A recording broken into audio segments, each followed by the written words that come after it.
أرسط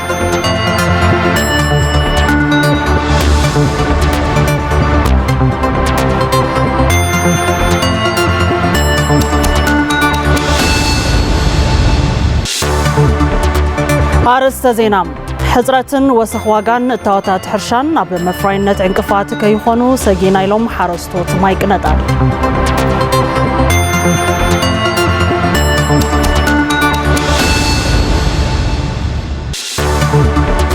كاب حبرة أوروبا استرخبة لعلي شوعات 100 مليون بر نستفلالي سراحة لمعاتن سناي من محدارن زوع البروجكت علا وخوينو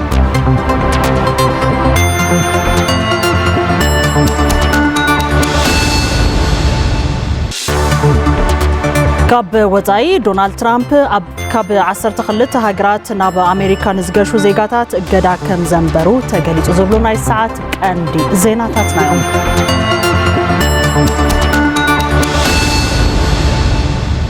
سلام دعنا هبلناز خبركم تملكتنا فلما نملا تختلتي أمنة إسلامنا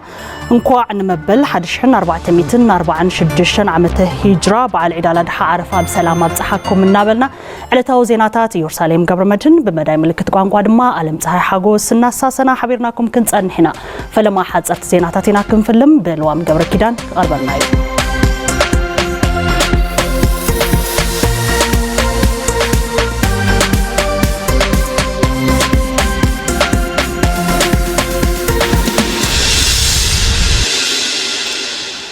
سلام كما يتنحكم زخبركم تملكتنا نساعات زمرطنا يوم حاصرت زيناتات ناباخم كنبلينا نمكتتالكم دما اقدمنا نمسكن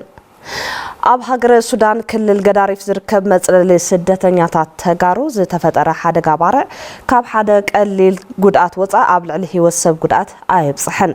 أب حد مسألة لزنبر النبرة جنزب طريتنا ملؤ ملؤ كم استقاصله تجلسوا من بريهم استقاصلهم 10 تخلت مرحت صدرة أب كبيت أجم وديهم كم زلوا تحبيرو نظام وجنات حاجز متأخخاب بمحبر تجارو السودان جنفر جداريف متحابر كوميتي تعيشوا أب زحت رأوان الله كمز جبر كافت محبر استرخبه حبريتا يملاخت أبزور حتراح سلست حدقات بارع حوي أم معقب سدتنياتات تجارو خمس زقات أما تذكريو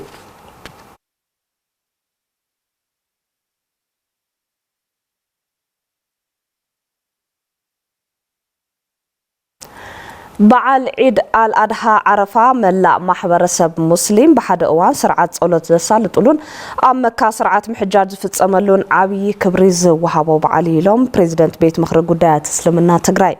بريزيدنت بيت مخرج قدات سلمنا الشيخ آدم عبد القادر مبل 1446 عام هجرية بعد عيد الأضحى عرفة مخنيات بمقبر ملختي انكو عبصحكم زم محلالفون تخون بعد عيد الأضحى انت نخبر بستفلالي من قدي أبصقم زركب وجنات بمحجاز كنبعلو يقباد مايلهم أبصح زوان أب تجري يقصل بزلو كل مدايا وقلولاو بركت زبل وجنات أب كبيت أجم وديقهم هلاهم زحبرو شيخ آدم بفلاي حتو كامرة بتم تمزابيلهم أب كبيت أجم زركب وجنات معلب خركب زجبر من قصتها ومن قصة مهلاو تسفى زغرط بمخانو تمزابلتين حمشي عامت أبقر النفاسن كي كرمو سقعت على النايلو سلازخونا دمات أقامات تمزابلت وقناتنا فتح كرخبو حزون من قصتها أكال بتخورت كسرح اللي قبا اتبعال انتنا خبر دما كان حق زومي قبا إلهم نزبع المخنياب بمقوار حردين تفتسم لزتتقام وقنات زم أخلق خون امنتهم كم زئزز قلتو شيخ آدم تمزابلت وقناتنا نعم مربتهم قصاب زملسو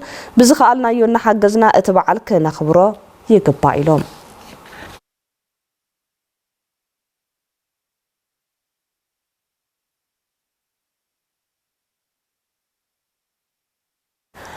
أوردا تحتاي قرارو قبرن حويتن داقم هنساتن تقراي بزبل مريح حساب مسنقادو محبرسابن مدرك تأكالاتن زته تساليتو أتحبار كيد سراح أوساسنان أتأخاخبا اتوتن كتتلن وردا تحتاي قرارو زخونو آيتا أبابا برهانة أبز عمت لعلي 7 مليون قبرن مئكاب تلمي تتحيزو زاقيد 6 مليون بر كامز تأكبا قليصوم تساتفت تمدرخ بوغنم تقراي مستزبت حابرست قلت إفاك تحاوي قدا محبرساب نقدي زل عالم خانو بمقلاط نقادا بساعاتو قبرن خفل سراحتو مات أنا خيروم كامز قلصلو قليصوم قدايات كومنيكيشن وردات حتاي قرارو كامز تصبصبو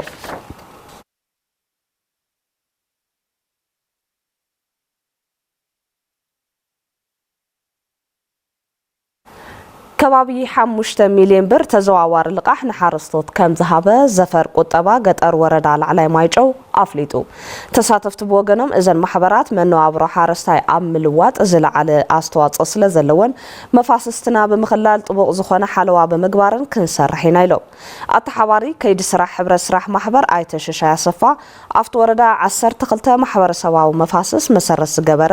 ማሕበራት ሕብረት ስራሕ ዝተጣየሻ እንትኾና ንሓረስቶት መናእሰይ ደቂ ኣንስትዮን ኣካል ጉድኣትን ከባቢ 5 ሚሊዮን ብር ተዘዋዋሪ ልቃሕ ተዋሂቡ ኢሎም እቲ ገንዘብ ኣብ ምርባሕ ጠለበጊዕ ምርባሕ ደርሁ ምህጣር ከፍቲ ጸባ ላሕምን መስኖን ዝኸውን ሞተር ዕድጊት ዝወዓለ እዩ ምዃኑን ገሊጾም ሕብረት ማሕበራት ዘንቀሳቕሶ ዘለዋ ሃፍቲ ዓብይ ዝበሉ ዋና መሓዳሪ ወረዳ ላዕላይ ማይጨው ኣይተ የማነ ለገሰ ነዚ ሃፍቲ ብኣግባቡ ምምራሕን ምምሕዳርን ኣድላይ ምዃኑ ተረዲኦም እቲ ኣባል ማሕበር ተጠቃሚ ዝኾነሉ ባይታ ክፈጥሩ ክስራሕ ኢሎም ርክብ ህዝቢ ወረዳ ላዕላይ ማይጨው ከም ዝጸብጸቦ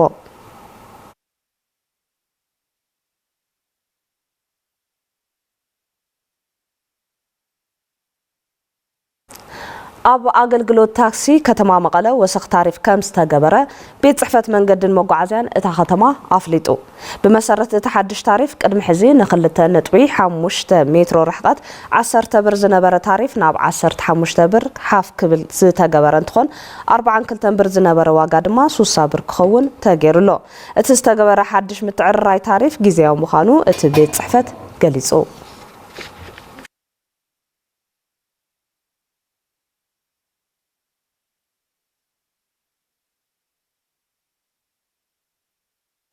ናብ ናይ ወፃእ ዜና እንትንሰግር ዶናልድ ትራምፕ ንሓደጋታት ሃገራዊ ድሕንነት ብምጥቃስ ካብ 12 ሃገራት ናብ ኣሜሪካ ዝገሹ እገዳ ከም ዘንበሮ ዋይት ሃውስ ሓቢሩ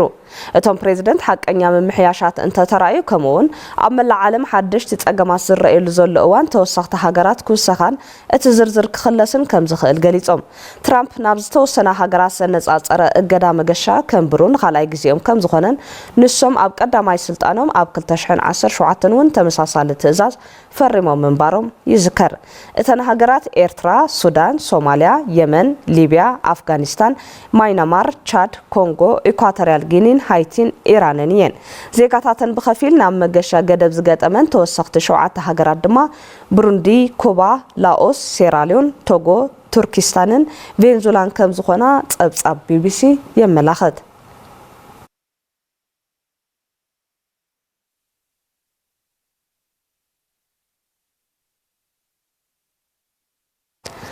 ዩክሬን ኣብ ልዕሊ ሚሳይላት ዝጸዓነት መርከብ ሩስያ ኣብ ማእኸል ባሕሪ ደብዳብ ድሕሪ ምክያዳ ፑቲን ሕነ ከም ዝፈዲ ንትራምፕ ሓቢሮም ትራምፕ ድሕሪ እቲ መጥቃዕቲ ምስ ፑቲን ብስልኪ ድሕሪ ምዝራቦም ፑቲን ኣብ ልዕሊ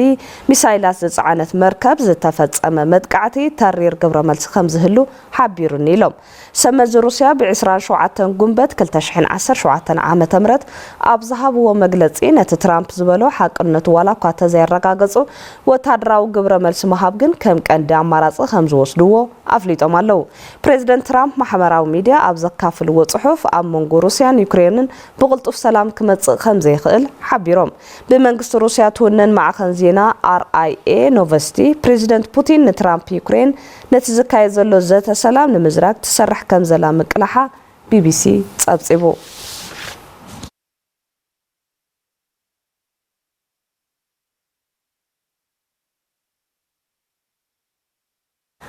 لساعات زحرنا يوم حاصرت زينات زازينا لوام قبل كده مساخم صنيحه زينات التلفزيون تكاي حزب قوصل يوم سنه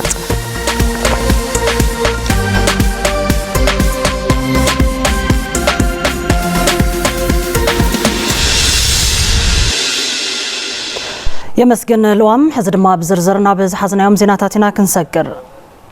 بمهزو تكنولوجيز تعطى ولدو نمفرايت امتهيب كام سراح كم زقبا بريزيدنت تادس ورده قليصم ازي استغلص تግራይ ወኪሎም በብርካ ሀገር ንስተዓወቱ 11 መሃስቲ ኣብ ከተማ መቀለ ኣብ ዝተገበረ መድረኽ አፍልጦዩ ሃፍቶም ገብረሃንስ ተዋዲዱ ወሎ ኃይለ ሚካኤል ገሰሰ ከቅርበልናዩ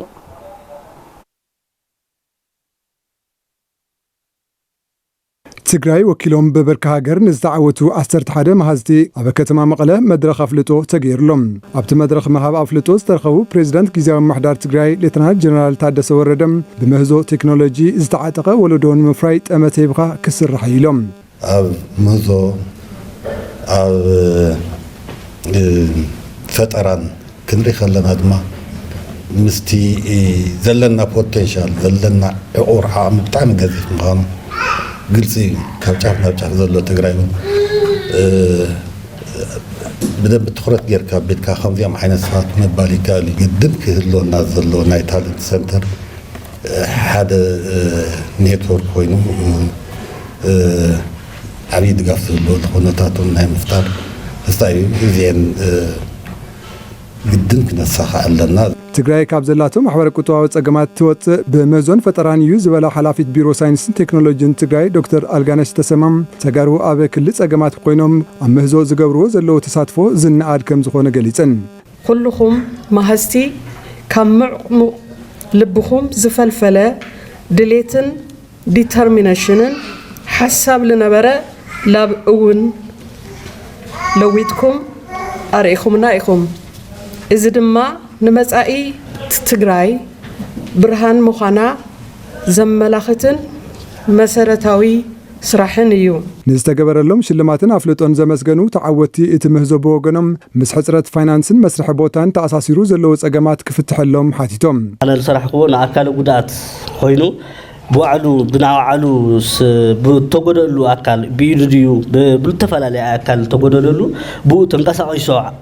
ሰሪሑ ከኣቲ ልኽእል እዩ ኢለ ብናባዕሊ እንትን ገይረ ሰሪሐሉ ብዙ ልሙቹ ኣካል ና ኣካለ ጉዱእ ተሪኡ እዩ ፈጢረ ኣለኹ ደሞ ብኤሌክትሪክ ይሰርሕ እንትን ብቻርጀር ደሞ ይሰርሕ ኩሉ እዩ ሃይብሪድ ማለት እዩ እናሱ ፈጢርና ለዓድና ጽውዕና ነና ለሰራሕናዮም ስራሕታት ኣብና ኮንስትራክሽን ኣብና ማይኒንግ ኣብና ሕርሻ እዩ በዋናነት ካብዞም ዝሰርሖም ና ሕርሻ ካብ ወፃኢ ልመፁ ነበሩ ኣብ ውሽጢ ዓዲ ክሰርሑ سرحنا لا تجار الحوارات السنوات تتقام لخونلو التواتات غيرنا هنا تግራይ ኣብ ልዕሊ መሬትን ኣብ ትሕቲ መሬትን ብዙሓት ሃብት ኣለዋ ዝድህሰሱን ዘይዳህሰሱን ሃብት ኣለዋ ሕዚ ምስ ጣዕመ ሒዝናዮ ቀሪና ዘለና ኣብ ትሕቲ መሬት ዘሎ ማዕድን ሃብት እዩ ሕዚ ሰሪሕናዮ ዘለና ኬሚካል ፍሪ ዝኾነ ፕሮሰስ ዝገብር እዩ እቲ ኬሚካል ፍሪ ዝኾነ ፕሮሰስ ዝገብር ብዙሕ ኣድቫንቴጅ ኣለዎ ኣብ 92 ዓመተ ምህረት ጀሚሩ ክሳብ ሕጂ ዘሎ ኣብ ናይ ቢዝነስ እንታይ ይኮነስ ኣፍተን ምህዞን ፈጠራን ተግባራዊ ንምግባር ኣብ ፃዕሪ እንዳገበርኩ የፀኒሐ ሎሚ ግን ብመንግስቲ ኣቕልቦ ረኺቡ ምህዞታትና ማሃስቲ እውን ከምዚ ዓይነት ዕድል ምርካብና ብጣዕሚ እየ ከመስግን ዝፈቱ ብጣዕሚ ረብሓ ኣደይ ረብሓ ህዝቢ ክቕይር ካብ ሕጂ ንየ ጀሚረ ኣለኹ የናይ ፋይናንስ ፀገም እንድሕር ተኸፊታለይ ያው ብዙሕ ኣስተዋፅኦ ከም ዝገብር ዓድና እውን ኣብ ዝዓበየ ደረጃ ተፈራሒት ተባሃጊት ሓዲ ከም ንፈጥር ኣይጠራጠር ኣብቲ መድረኽ ኣፍልጦ ዝተረኸቡ ሓለፍቲ ኣብያተ ዕዮ መንግስቲ ኣብቶም ማሃዝቲ ዝተልዓሉ ጸገማት ንምፍታሕ ዝከኣሎም ከም ዝሰርሑ ቃልኣትዮም ኣብ ወረዳ ኣስገደ ፕሮጀክት ምንካይ ጽዕንቶ ስደተኛታት DRDIDP يقريتا IP بزمدبو لعلي 280 مليون برس تጸገናን ኣብ ህንጻ ዘለዋን ትካላት ወሃብታ ኣገልግሎት ዑደት ተኻይዱ መለስ ኣባዲ ዝለኣኾ ጸብጻበ ጎይቶም ንጉስ ከቕርበልና እዩ በጆኖሳይዳዊ ኩናት ዝዓነዋ አገልግሎት ወሃብቲ ትካላት ፕሮጀክት ምንካይ ጽዕንቶ ስደተኛታት ማለት ውን DRDIP ብዝመደቦ ልዕሊ 282 ሚልዮን ብር ዝተሃነፀት ኣብ ወረዳ ኣስገደ ካልኣይ ወለዶ ጣብያ ጥዕና ዘላዝለ ሓዊሱ ህንፀት ኣብያተ ትምህርቲ ድልድላት መንገዲ ጸጸርን ካልኦትን መሰረታዊ ጸገማት ሕብረተሰብ ዘቃልሉ ስራሕቲ ኣብታ ወረዳ ኣብ ዝርከባ ዝተፈላለያ ጣብያታት ኣብ ከይዲ ህንፀትን ጽገናን ዝርከቡ ትካላት ዑደት ተኻይዱ كيدي هنصتا تزازيمو ناغلغلوت كفتي زخنت كالأي ولدو طابع عنا زلازله ولادات كاب موتن منقلت عن كم التدحن نبرتي زاربو حزب زي سقومي مو حكمنا يديو يتواهيدو نابزي بجتكم كتصرحنا لهم بتاع حقوساتنا انستيو وساني يقولن حقوسنا تابقنا صعب رسنا زي تكال زي بمتكالو تحقوسنا هنا عدو تابزي بعرات مي حنسيات بس حزلا تنديتاتنا دم نفسسا منقدي دمن وديان كيمتانا امبلانس ونتلينا ኣብ ትግራይ ፕሮጀክት ምንካይ ጽዕንቶ ስደተኛታት ተወካሊ ኣይተ ሶሎሞን ገብረስላሴ መሰረት ስድራቤት ዝኾነ ታዶ ንምድሓን ዝሕግዝ ጣብያ ጥዕና ብጠለብ ማሕበረሰብ ምስርሑ ብምግላጽ ካልኦት ኣገልግሎት ወሃብቲ ትካላት እውን እናተሃነጡ ከም ዘለው ይገልጹ ከምዚን ዝበላውን 4 ናይ ጥዕና ዝስራሕ ኣለዋና 7 ቤት ትምህርቲ ኣለዋና ክልተ ናይ እንስሳት ጥዕና ኣለዋና ማይ ድማ ናብ ከባቢ 13 ዝኾና ወይ ከዓ ናብ 75 ጎዳ ጉዲ ዝኾኑ ቁዕቲና ዘለና ስራሕ ዘሎ ስለዚህ ታዩ እዚ ፕሮጀክት እዚ ሰፊሕ ስራሕቲ ዘለዎ ምስ ሕብረተሰብ ኮይኑ ዝሰርሑ ስራሕ ንበል ዝሰርሑ ስራሕ ይብሉ ኣማሓዳሪ ወረዳ ስገዳ ኣይተዘርኣይ ሃይለ ብግዶም እቲ ትካል ኣብታ ወረዳ ሕዌት ወሃብቲ ኣገልግሎት ንምርግጋጽ ንዝውግኖም ዘሎ ስራሕቲ ኣመስጊኖም ናይ ህዝቢ ድሌት መንገዲ ጥዕና ትምህርቲ ሃብቲ ተፈጥሮ ኣማይ ኩሎም ዓይነት ብልዕሊ 282 ሚልዮን ጥራሕዩ ኣብዛ ዓመት ዚውን ኢንቨስት ገር ዘሎሞ በዚ ኣጋጣሚ እውን ንዲአርዲአይፒ2 ህዝቢ ዘላዘለ ተጠቃሚውን ብምዃኑ ከተመስግንለይ ይፈቱ ኣማሓዳሪ ዞባ ሰሜን ምዕራብ ትግራይ ኣይተ ወልደ አብርሃ ገብረጻድቕ በወገኖም እቲ ትካል ገባር ሰናይ ኣብ መላእታ ወረዳ ዘሳልጦም ዘሎ ስራሕቲ ልምዓት ብምናድ ኣብ ዝውግኖም ስራሕቲ ከም ዞባ ዘድሊ ደገፍን ክትትልን ከም ዝገብሩ ቃል ኣትዮም ልዕሊ 282 ሚልዮን ቅርሺ እዩ መዲዩ ዞም ስራሕቲ እዚኦም ተሰሪሖም እቶም መራሕን እቲ ህዝብን ንዝኸም ዝበለ በጀትን ሕቶን ተቐቢሉ ብዝግባእ መሪሑ ህዝቢ ተሓዊሩ ነዚ ደገፍ ዝገበሩ ሰሙያን ኣመራርሓን ናይ ዲአርዲአይፒን ከምኢሉውን ንዝኸም ዘለ ዕድል ክንረክብ ዘመቻቸው ሕርሻ ቢሮን ብሽም ህዝብን መምሕዳርን ዞባ ሰሜን ምዕራብ ቀሚና ድማ ንብለኩም ኣለና ፕሮጀክት ምንካይ ጽዕንቶ ስደተኛታት ኣብ 7 ጣብያታትን ከተማታትን ወረዳ ስገደ ዝተፈላለዩ ስራሕቲ ጽገናን ህንጸትን ኣብ ምስላጥ ከም ዝርከብ ንምፍላጥ ተኻኢሉ እታወታት ቴክኖሎጂን ውጽኢት ሕርሻ ንዳግመ ህንጸት ትግራይ ብዝብል መሪ ሓሳብ ኣብ ከተማ መቐለ ክሳለ ዝጸንሐ መድረኽ ተዛዚሙ ቢሮ ሕርሻን ሃብቲ ተፈጥሮን ትግራይ እቲ ክሳለ ዝጸንሐ ኤግዚቢሽን ዝተፈላለዩ ተመክሮ ዝተረኸበሉን ተጠናኺሩ ከም ዝቕጽልን ድማ ኣፍሊጠሎም ዮሃና ዋላይ ተኸታቲላቶላ ኣብ ከተማ መቐለ ንተኸታተልቲ 4 መዓልታት እታወት ቴክኖሎጂ ውጽኢት ሕርሻ ንዳግመ ህንጸት ትግራይ ብዝብል መሪ ሓሳብ ክካየድ ዝጸንሐ ኤግዚቢሽን ተዛዚሙ ሓረስታይ ትግራይ ብብዕራይ ካብ ምሕራስ ተናጊፉ ዝሓሸ ቴክኖሎጂ ተጠቒሙ ዝሓሸ ምህርቲ ክእቱ ምስ እታወታት ቴክኖሎጂን ውጽኢት ሕርሻን ንምልላይ ከምዚኦም ዝበሉ ኤግዚቢሽናት ምድላው ወሳኒ ግደ ከም ዘለዎ ብምግላጽ እቲ ዝነበረ ኤግዚቢሽን ድማ ዕውት ከም ዝነበረ ኣብቲ ኤግዚቢሽን ዝተሳተፉ ኣማኻሪ ሜካናይዜሽን ሕርሻ ማማይ ግሩፕ ኣይተ ተስፋይ ኣስገዶሙን በዓል ሞያ ላብራቶሪ ትግራይ ባዮቴክኖሎጂ ማእኸል ኣይተ ሃይለ ገብረ ሚካኤልን ይገልጹ ካብ ሕዚ ንዝሓለፈው 2-3 ዓመታት ብዕራይ ዝምራሕ ሕርሻ ነርና ከም ትግራይ ሙከራታት ይነውርን ማለት ኣይኮነን ብዝገደደ ከዓ ጦርነት ኣዝዩ ሃሲዎ ዝነበረ ብዕራይ እውን ካብ ኩነታት ወጻኢ ዓሞ ኮይኑ ዕዳጋውን ቀይሩ እዩ ነርና ስለዚ ነገር ከም ስለዘይኽእል ንሕና ከም ኣብዚ ነጥፍ ኣካላት ሓረስታይና ዘም ቴክኖሎጂኦም ክረክብ ክርኢ ክፈልጥ እነዚ ነገር እዚ ኣካላት ክሕግዙ ክነጥፉ ዝኽእሉ ዕድል ብምፍላጥ ምፍራይነት ሕርሻ ሕዝም እዚ ከዓ ንባዕሉ ክኢሉ ንኻሊእ ብሕርሻ ዘይመሓደር ሕብረተሰብና ከዓ ቀለብ ክረክብ ዝኽእል ዓርስና ክንክል ከም ህዝቢ ስለዝገብር እሱ ርኡ ፈሊጡ ኣዋፃይነት ርኡ ኾኑኖ ዝገብር መድረኽ ኢና እዚ ቴክኖሎጂ እዚ ንሕብረተሰብ ይኹን ንማእኸሎት ይኹን ላዕለዎት ኢንቨስተራት ኣብ ምፍላጥ ያው ዓብይ ግደ ኣለዎ ኢለ ዝሓስብ በዋናነት ከዓ ምህርትና ዝተፈላለዩ ዓሌት ተኽልታት ኣለውና ኣብ ምፍላጥ ንዓና ኣስተዋፅኦ ከምፀልና ይኽእል ኢለ ይሓስብ ኣብቲ ምዕፃዊ መድረኽ ኤግዚቢሽን ዝተረኸቡ ፕሬዚደንት ጊዜያዊ ምምሕዳር ትግራይ ታደሰ ወረደ ሜካናይዜሽን ሕርሻ ምጥቃም ንዕቤት ትግራይ ወሳኒ ኢሎም ሕዚ ዘለና ናይ ሕርሻ ኣካዳን ዘበናት ዝፀንሐ ምዃኑ ብዝተፈላለየ መገዲ ይግለጽ ኢልና ናይ ሜካናይዜሽን ኣድላይነት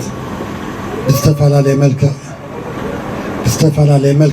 ብዝተፈላለየ ግዜ እውን ይግለጸን እዩ ንዓና ሕዚ ቀደም ንርድኦ ነበርና ናይ ምዕባለ ምልክት ካብቲ ዘመናዊ ናይ ምዃን እና ቀስ ናበልካ ንዓበኻ ክትኸይድ ከለኻ ክትገብሮ ዘለካ ዓይነት እቲ ናይ ሜካናይዜሽን ኣረኣያና ነይሩ ሕዚ ብኸምኡ ዓይነት ብደረጃ ተሓስቦ መቺካ ተሓስቦ ስለዝመሓልካ ተሓስቦ ጥራሕ ዘይኮነስ ዘለና መማረፂ ንሱን ጥራሕ ምዃኑ ይፍለጥ እዩ ሓላፊ ቢሮ ሕርሻ ሃፍቲ ተፈጥሮ ትግራይ ዶክተር ኢያሱ አብርሃ እቲ ዝተኻየደ ኤግዚቢሽን ከም ጅማሮ ጽቡቕ ውጽኢት ዘርአየ ከም ዝኾነን ብቐጻልነት ድማ ኣጠናኺሮም ከም ዝቕጽልዎን ገሊጾም ትግራይና መፍረይና ዝዓበየ ትግራይና ድማ ብጽሬት ተወዳዳሪ ዝገብር ኣብ ኩሉ ዓውደ ምህርቲ ኣብ ዝራእቲ ኣብ ሃፍቲ እንስሳ ኣብ ተፈጥሮ ሃፍትና ኩለሱ ኣብ ኩሉ ከባቢ ብመካናይዜሽን ዝተደገፈ ስርዓት ክነእቱ ተኾይና ዋና ኣፍልጦ ክልል ኣለዎ ግንዛቤ ክልየና ክእል ኣለዎ 4 መዓልቲ ይብጸኒሖም ጽቡቕ ስራሕ ወንሪኢልና ዋላ ብዝናሃለዋ ምሻት ተጀሚረን እንተን ቴክኖሎጂ ማለት እዩ ስለዚ ዓውይ መንገዲ ዘርየና ሙጅማሮ እዩ ገና ብዙሕ ዝኸድና ይኮናን ብቐጻልነት ግን ትግራይና እና ማዕበለት ናይ ቴክኖሎጂ ወናኒ ክትኸውን ተዋና ሰብ ግን ሰብ መፍጣሪ እሞ ናይ ሰብ መፍጠር መንገዲ ክትኸውን ብዘላቕ ንሰርሐሉ መንገዲ ሕጽረት ቀረብ ምሩጽ ዘርን ናህር ዋጋ ዘብናዊ ድኹዕን ኣብ ምድንፋዕ ምህርቶም ዕንቅፋት ከይኾኖም ስጋት ሓዲሩና ክብሉ ሓረስቶት ወረዳ ማይ ቅነጣል ገሊጾም ተስፋ ዝጋዓስበይ ኣዘራሪቦም ኣሎ يحوس هون حوس حبيبنا هون على ሓረስቶት ወረዳ ማይ ቅነጣል ኣብ መፍረይነት 2017-18 ዓመተ ምህረት ዝሓሸ ምህርትን ምርካብ ምድለዋት ስኳይ ገብሩ እንተሃለው ቀረብ ምሩጽ ዘርን ናህር ዋጋ ዘበናዊ ድኹዕን ግና ዕንቅፋት ኮይንዎም ከም ዘሎ ይሕብሩ ታዶ አራ ዝረለኸ ዓይነት ዘር ነይሪ ኣዘኻ ሕዚ ምሩጽ ዘር የለን ስለተባሃለ ብኡ ከምዚ ሓበሬታ ተዋሂና በዓልና ኢና ንዳል ዘለና ና ኣያሕትራ ዳጉሻ ቦዶ ተኣተው ወይ فأنت تجرب ملايا صبوتات مداريا يا مداريا أوريكم يوم أوريكم أي ربحن وروجو سانتي وحيد مجزي حيلي لو ما واقع شو ما انتش حنجز عنده هايلوت مالتها نوصيلنا ورينا نيرنا بس النهار واقع وصيغيته هايلنا طبعا مصكم انتهينا قد فينا ناسي تحرغون نسلنا الناس إلنا صنحنا سواتني ناس أب ورنا ما يكنتقال بعد مويا لمعت سراتي أيتك حسين مرسا أب كل زلو حسرات كوين كاب زحش ملكعو مهرتن مدنفع زحجزو سرحتي السالوتو كم زلو يحبرو كم ورنا نعرض مدارات أجمع يقولنا نواجع أجمع يعويس أجمع كوينا زلو سلازي نسوون حرستاي ممارس سلازي يلا بتنبار واجع عنده وسر خصنح تمرتي هنا كل حرستاي زلو هفت جنة نايدوقي كومبوست كم دوما حدش تكنولوجيات توب 20 حدن نا وغزال فرتلايزر بحال حدش نغرات لون اتواتات نسو نا مهرنا سلطان انهبنا هذا عامين تذكرنايو 14.5 كنتال نارخنا افريج كاري كان وردا حزقنا 10 كنتال كب كنبولينا تنمحنا نغعزلنا اب مشط ازلو زبناو دوخعي واغو بمنግስት ፌደራል ከም ዝውሰን ዝገልጹ ሓላፊ ዘፈር ቁጠባ ወረዳ ማይ ቅነጣል አይታ ተኽልት መስፈን ኣብ ኬሚካል ዘሎ ጸገም ድማ ምስ መቅረብታ አካላትና ተረዳድኡ ብፍትሐዊ ዋጋ ዝሽየጠሉ ዕድል ንምፍጣር ከም ዝጽዕሩ ይገልጹ ፌደራል ዝመጸና መዳበርያ ናይ ዋጋ ወሰኽ ኣሎ ሓቂት ሓረስታይ ካብ 5600 ናብ 8600 ከባቢ ወሰኻሪ ኢለ እዚ ንኸይኾን ቅድሚ ሕዚ እውን ትምህርትና ሃብና መኽዚንና ዘለ መዳበርያ ሙሉእ ክዕደል ካብ ክልል እውን ሓቲትና ጽቡቕ ዝኾነ ድጋፍ ገይሮምልና እዮም ሰዲዶምልና እዮም ቅድሚ ተወሰኽ ዝበዝሕ ሓረስታይ ወሲዱ ውሱን ከዓ ዘይወሰደ ሓረስታይ ኢለ ምስ ልቓሕ ምስኣን ምስ ሕፅረት ቅርሺ ዘይወሰደለ ያው እዚ ብና ፌደራል ስለዝኾነ ምንም ንሕና ንብሎ ነገር የለይ እዚ ናይ ኬሚካል ሓረስታይና ሎሚዱ ወይ ጸኒሕ መንግስትና አቅርበሉ هذا أيد من قصة كيميكال بهاللي نحن بنتعنا فتحنا زلنا مقرأتي أكلات لسلسة زخانة هم وردنا اللو نتحرستا يقروا اللو واقعون تمت عن كون استمرنا ومينا أنا حرستا مقرأت فقعدون نحن سلنو بوزين أن فتح لنا ببرك كل الحسرات قرب مرز زراقات إمو كمزلون أبو واقع زبنا ودوحي عبي وسخ واقع كمزلون حلافي بيروح الرشاه دكتور إياس وبرها ناب كابينيك زو محلار تقرأ بزغربوت المحبارهم زكريو ኢማጂን ዋን ዴይ ኣብ ከተማ ሽረ እንዳስላሴ ማእኸል ተመዛበልቲ መሰናዶ ቤት ትምህርቲ ንዝርከባ 260 ኣዴታትን ጎራዙን ሞያውን ስነኣምራውን ስልጠና ይህብ ከም ዘሎ ኣፍሊጡም ሰልጠንቲ ተመዛበልቲ ዝወስዶ ዘለዋ ስልጠና ናብ መረበትን እንትምለሳ ዓርሰን ዝኽእላሉ ዕድል ዝፈጥር ምዃኑ ድማ ገሊፀን የማነ ግርማይ ኣዘራሪብዎን ኣሎ ካብ ዝተፈላለዩ ከባቢታት ምዕራብን ሰሜን ምዕራብን ትግራይ ተመዛቢለን ኣብ ከተማ ሽረ ማእኸል ተመዛበልቲ መሰናዶ ቤት ትምህርቲ ሽረ ዝርከባም 260 ኣዴታትን ጎራዙን ኢማጂን ዋን ዴይ ውሑስ መውዓል ኣዴታትን ጎራዙን ብምምቻው ዝህበን ዘሎ ሙያውን ስነ-ኣእምሮውን ስልጠና ናብ መረበተን ትምለሳ ባዕለንን ስድረአን ዝጥውራሉ ሙያዊ ክእለት ይረኽባ ከም ዘለዋ ገሊፀን ኣብዚ ድርጅት እዚ ኮይነ ኣብዚ ኢማጂን ኮይነ ግን ብጣዕሚ ሓንጎለይ ተሓድስ ሓዘነይ ረሲዐ ተለይ ኢማጂን ዋን ዴይ ብጣዕሚ ዝድግፈኒ ታሞያውን ኣብዚ ኣስለለ ሚድያ ዘለኹ ገዛይ ከይደ ድማ ያብ ገንዘበይ ዴ ብኻልእ ዴ ክሰርሕ ናይ ሞያ ክእለት ንዓና ኣኽኢሎም ዓርስና ንኽንክእል መናወረና ክንመርሕ ዝገብሮ ዘለዉ ጻዕሪ ብጣዕሚ ደስ በሃሊ ወላ ብማሕበር ዲና ወላ በየግሊ ዲና ንኽንሰርሕ ብጣዕሚ ደስ በሃሊ መልዓልዮም ኣላዒሎምና ዘሎ ኣብዚ ሕዚ እዋን ኣብ ትውሕስ መውዓሊ ኣዴታትን ጎራዙን ካብ ዝርከባ 260 ሰልጠንቲ እተን 110 ጎራዙ 150 ድማ ኣዴታት ከም ዝኾና ዝገለጹ ኣተሓባባሪ ክንክንን ሓለዋን ህፃናትን ኣዴታትን ፕሮጀክት ሽረም ኣይተ ጌታቸው ሰገድ ካብዚአን እተን 192 ኣብ ዝተፈላለዩ ሙያዊ ስልጠናታት ዝነጥፋ ከም ዝኾናን ጽቡቕ ክእለት ከም ዝጨበጣን ገሊጾም ሓደ ዓብይ ሙያ ኣብዚ ሒዝናዮ ዘለና ናይ ባኒ ምግጋር ሙያ እዩ እቲ ኻሊእ እውን ናይ ስፌት ክዳን እዩ ውፅኢት ለኻ ናይ ረቲ ስራሕቲ ናይ ታንተል ናይ ጥልፍን ካልኦት ሙያታትን እውን ኣብዚ ግብዝ ይወሃቡ እዮም ማለት እዩ ናይ ፀጉሪ እውን ሓዊሱ ኣብዚ ውሑስ ዝኾነ ናይ ኣዴታትን ህፃናትን ኣዋልድን መውዓሊ ቦታ ይወሃብ እዩ እቲ ስልጠና ጉድኣት ኣካልን ስነ-ኣእምሮን ዘለዎን እውን ከም ዘካትት ዝገለጸት ኣሳላጢት ስራሕ እቲ ውሕስ መውዓሊ ኣዴታትን ጎራዙን ሃፀውያን ኣብርሃም ጎናጎኒ እቲ ሙያዊ ስልጠና ዝተፈላለዩ ስልጠናታት ሕዌት ስነ ልቦና ከም ዝወሃቡ ገሊጻ ሸሞንተ ዝኾና ጉድኣት ኣካል እውን ኣለዋና ማለት ምሳና ዋና ዓላማና ካብ ደቂ ኣንስትዮ ካብ ዘለዎን ትራውማ ምንጋፍ እንድዩ እዚ ኸኣ ቀዳማይ ሳይኮሎጂ ኩሉ ግዜ ኣብዚ ናይ ሳይኮሎጂ ትምህርቲ ኣለዎን ላይፍ ስኪል ከመይ ገይረን ፀገመን ባዕለን ይፈትሓ ከመይ ገይረን ኢንፎርሜሽን ኣብ ገዛ ከፍ ኢለን ዘይረኽኦ ኣብዚ መፅአን ይረኽኦ እቲ ስልጠና ኣብ ዝተፈላለዩ ከባቢታት ትግራይ ኣብ ዝርከባ 9 ማእኸላት ተመዛበልቲ በብዙሩ ከም ዝወሃብ ዝገለጹ ኣተሓባባሪ ኢማጂን ዋን ዴይ ኣብ ትግራይ ኣይተልባበ ይገባው እቲ ስልጠና ጽቡቕ ክእለት ብዘለዎም ሰብ ሞያ ተመዛበልቲ ብሕብረት ዝወሃብ ስልጠና ምዃኑ ፍሉይ ከም ዝገብሮም ይገልጹ ካብቶም ካልኦት ናይ ቢዝነስ ስልጠናታት ዝፍለየሉ ናይ ውሑስ ናይ ኣዴታትን ጎራዙን ማእኸል ብሓባር እየን ዘለማመዳ መሰልጠን እውን ካብ ባዕለን ይባይዘ ብጣዕሚ ዝገርም ክሳብ ሕዚ አሁናዮም ስልጠናታት ብነፃ ካብ ባዕለን ተመዛቢሎም ዝመፁ ዝተፈላለዩ ክእለት ዘለዎም ማሕበረሰብ እዮም ስለዚ ናብ ቦታኦም ምስተመለሱ እውን ብውልቀ ዝሰርሑ ብውልቀ ክሰርሑ ተወዲቦም ብማሕበር መልክዕ ክኾን ይኽእል እዩ ዝተፈላለዩ ቢዝነሳት ክፈጥሩ ይኽእሉ እዮም ካብ ዝተፈላለዩ ከባቢታት ምዕራብን ሰሜን ምዕራብን ዝተመዛበሉ ብኣማኢተ ኣሻሕ ዝቁፀሩ ተመዛበልቲ ኣብ 18 ማእኸላት ተመዛበልቲ ሽረ ዝርከቡ እንትኸውን ኣብ መሰናድኦ ቤት ትምህርቲ ሽረ ጥራሕ ልዕሊ 17590 ናብ ዓዶም ምምላስ ዝናፍቑ ተመዛበልቲ ከም ዝርከቡ ተፈሊጡ ካብ ቴሌቪዥን ትግራይ ዜናታት ሰዓት ይኹም ብቐጥታ ኣብ ምክትታል ትርከቡ ሕዝቡን ዜናታትና ቀጸልቲ እዮም ፀብጻባት ቢዝነስ ብመሳርሕትና ሃፍቲ ገብሩ ክቐጽል እዩ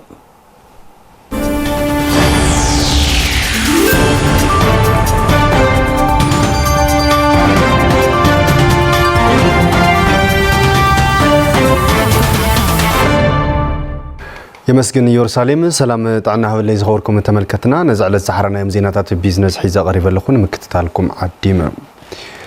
يونين بوخرا قتيموا كابزلو غنزباو كساران كتوت صعري يقبر كم زلون تربحنت ابالاتنا من رقاص تسرح مهلاو فليطا نصبصب هافتو بسرات قبر مسقل كيروس كم سال كاربوي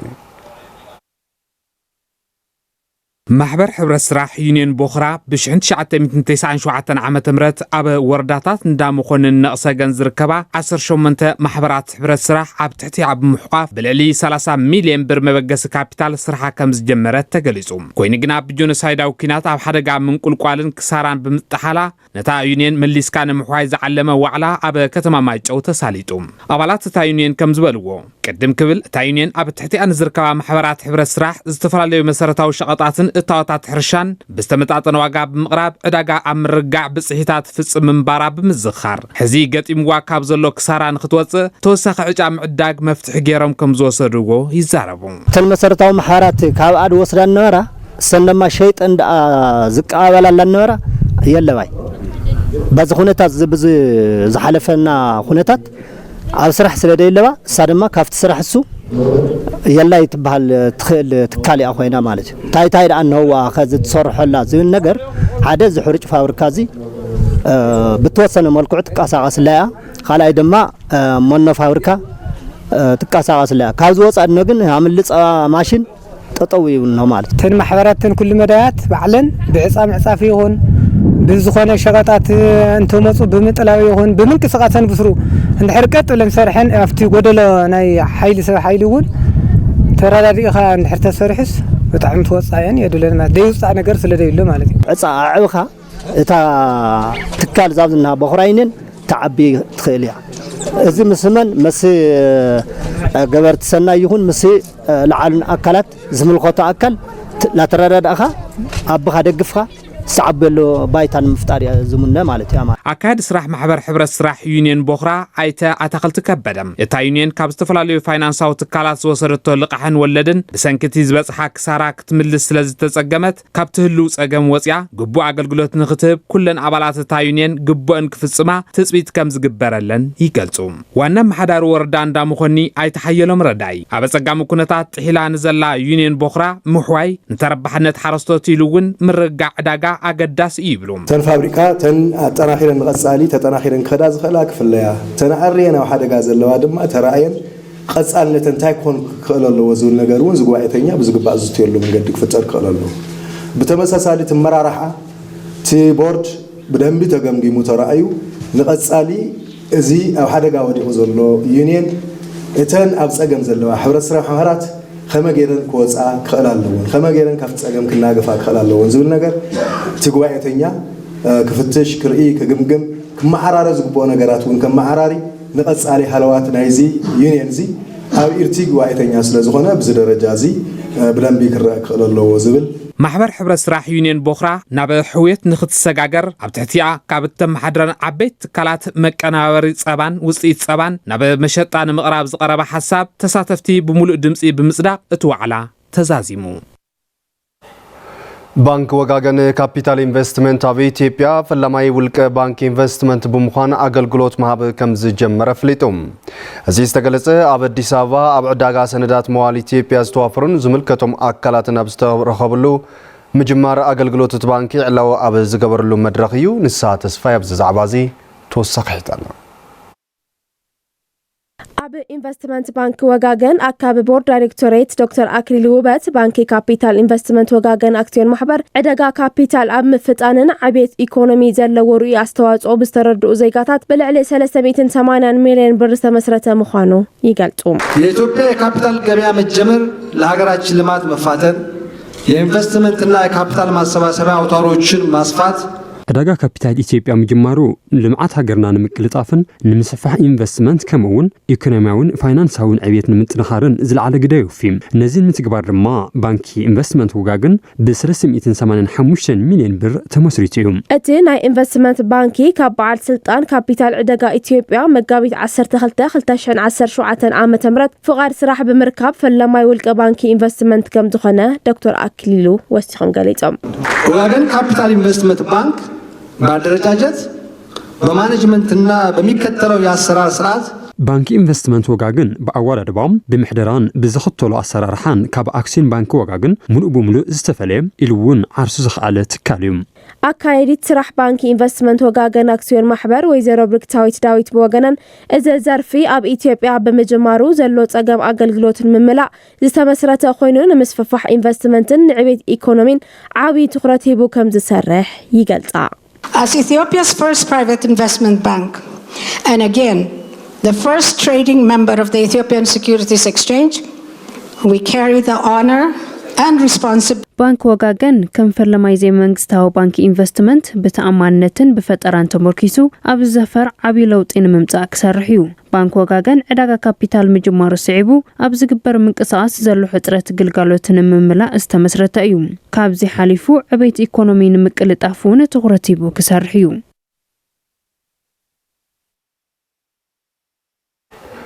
ዝኸበርኩም ተመልከትና ሓዚ ድማ ኩነታት ሸርፎ ወፃእ ዘር ሰደቃ ንኽትከታተሉ ክንግደኩም ሰላም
زينانا أب مكتتال لهم حزون زيناتنا قتلتهم أكل زينانا كابت خونة أبزابات سبورتنا تخاطات لنا نملس حابن كحسايد حرز حد صار مسجاجري قربي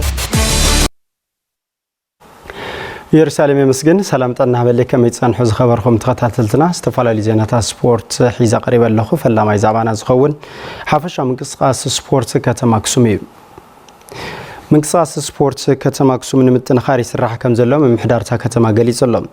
أب بروجكت كوساقر تترنفن سلطنا يرخب زلوا سلطن تكوساقر تا كتما كابوانا وان عقمين يعبيها كم زلوا دما تزاريبنا اللوح اللي في أقوار توسخ اللو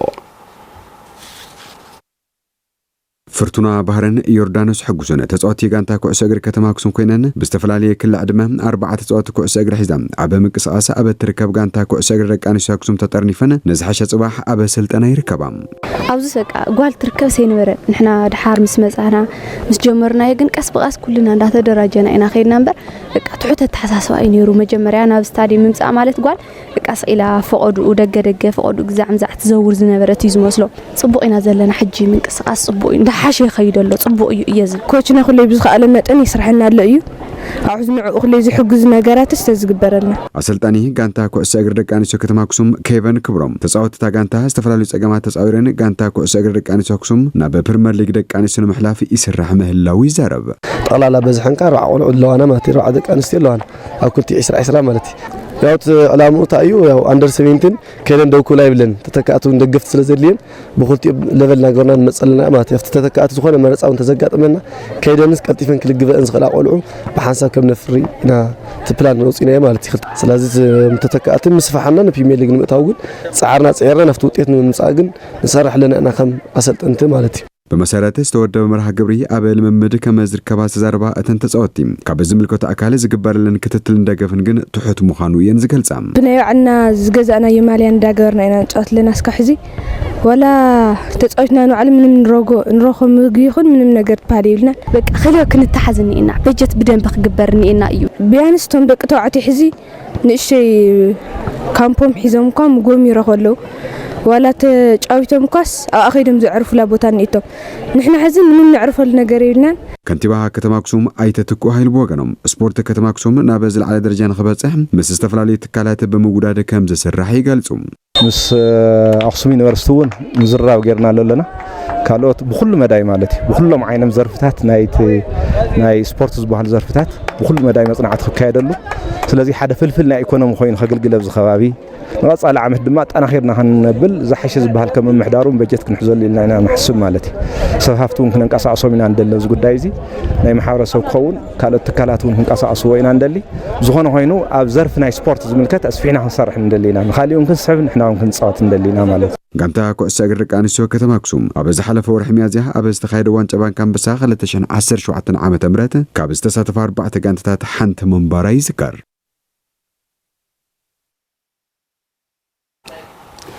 بدرجة هجر نزكايد ودرات شامبيون بشكليتا إثيوبيا تدالين كم زلوا بشكليتنيا تات دكان شوترانس إثيوبيا تزاربنا لوا برهان بين السنة صابيو بسجاب زفوري قرب ኣብ ክልልና ካብ ዝርከባ ጋንታታት ብሽክሌታ ደቂ አንስትዮ ጋንታ ብሽክሌታ ትራንስ ኢትዮጵያ ሓንቲ እያ እታ ጋንታ ኣብ ክልልና ትግራይ ዝካየድ ውድድር ሻምፒዮና ብሽክሌታ ኢትዮጵያ ኣብ ምድላው ከም ትርከብ ብሽክሌተኛታት እታ ጋንታ መራዊት ሓድሽ ኣዜብ ካሕሳይን ቤተልሔም ዳንኤልን ይገልጻ ቀጻሊ ኢትዮጵያ ሻምፒዮን ብጽቡቕ ምድላው የብለልሆ ማለት ናይ መጨረሻ ታይባሃልና እዩ ኩሉ ካኡ ስለተወከል አፍሪካ ሻምፒዮን ወርልድ ሻምፒዮን ካልኦት ልሞጽ ዕድላት ካኡ ስለትከም ብደንብ ብፍሉይ ያው ምስ ፈጣሪ መውዳቕ ንሕማም ገለብ ዘይብልስ ጽቡቕ ዝግጅት ይዘጋጀ ኣሎ እዚ ናይ ሕጂ ውድድር ጽቡቕ እዩ ዘሎ ንናይ ኢትዮጵያ ሻምፒዮን ድማ ከም ዝግጅትን ከም ውድድርና ንጥቀመሉ ዘለና ጽቡቕ ምድላዋት ኢና ንገብር ለና ኢል ይሓስ እዚ ኣብዚ ሕዚ ዝነበረ ውድድራት ኩሉ ንሱ መበልና ኮይኑ ንኢትዮጵያ ሻምፒዮን ብጽቡቕ ንዘጋጀለና ብጋንተን ትራንስ ኢትዮጵያ ዝግበረለን ኣቕርቦት ናውቲ ብሽክሌታን ካልኦት ዕጥቅታትን ዘመስገና እተን ብሽክሌተኛታት ኣብ ውድድር ብሉጽ ውጽኢት ምምዝጋብ ቀንዲ ዕላምአን ምዃኑ እውን ይዛረባ ብኽለና ዝግበረና ሓገዝ ለ ብጣዕሚ ኣብ ትሬኒንግ ይኹን ኣብ ማተርያላት ጽቡቕ እንትናት እዩ ዘለና ደገፋት እዩ ዘለና መዘጋጀይና ኮይኑ ንኢትዮጵያ ሻምፒዮን ብጣዕሚ ሓሪፍ ዝኾነ ውፅኢት ነርኢና ኢለ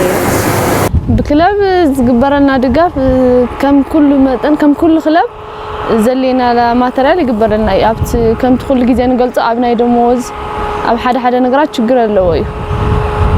ناسو أب كل أبنا يتأمت كابز خنا درس زيدنا وين نوصلون ونقدي جانتا ترانس سبقت كنا بلينا مش فتارية سبق الخنا وصيت من سينا ينال